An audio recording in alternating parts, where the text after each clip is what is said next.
Every year, during the month of October, the Catholic Church celebrates the missions. During this month, we commemorate two events that have marked the history of mission: the discovery of the Americas, which opened up a new page in the history of evangelization, and the feast of St. Therese of the Child Jesus, the universal patroness of the missions, which is celebrated on the 1st of October.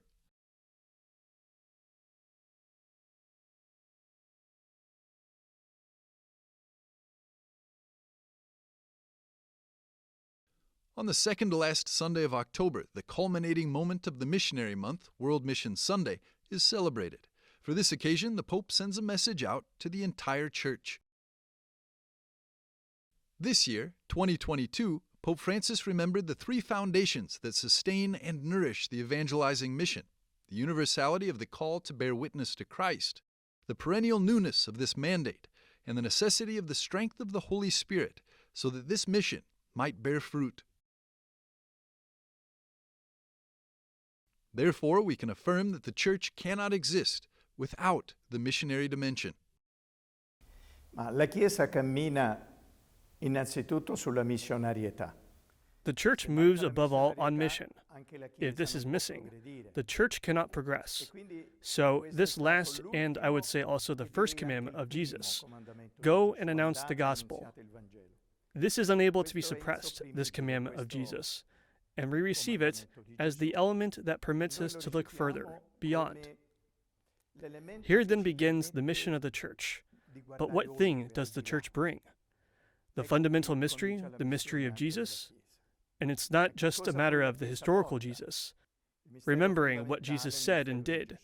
This can be done with many historical personages, but also with the reality that is evident. Jesus lives in the Church, and the dimension in which he is preached, is faithful, is announced, but also is celebrated.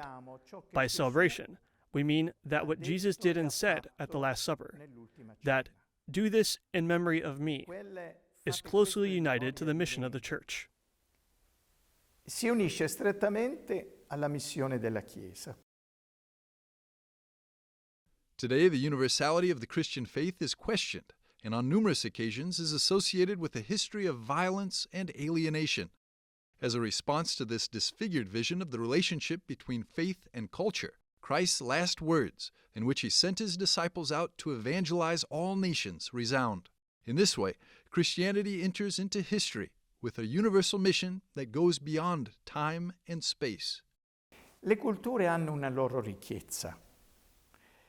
Cultures have their riches, and in this wealth is the fruit of a path, of an experience, sometimes difficult, terrible, because cultures aren't flat, simple. They sometimes have traumas, difficulties. Let's think about those that have within them, sometimes a form of violence. Also, when we read the sacred scriptures, we hear some terrible things, no? We can explain them in 1,000 ways, but there's a process to it. Cultures, in and of themselves, aren't holy, perfect.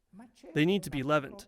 For this, Jesus also in the parable, in the comparison of the yeast that is fermented in the dough, this culture, this flour, doesn't remain such.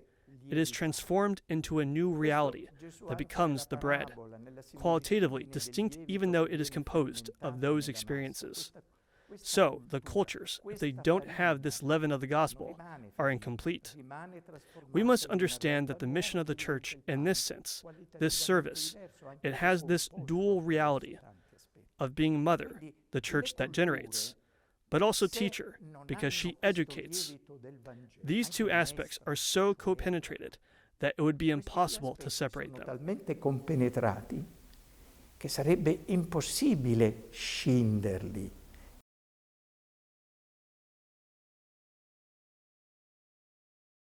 The necessity of caring for and nurturing the missionary dimension of the Church led 400 years ago, in 1622, to Pope Gregory XV's decision to found a pontifical organism at its service, the Congregation of Propaganda Fide, today known as the Congregation for the Evangelization of Peoples.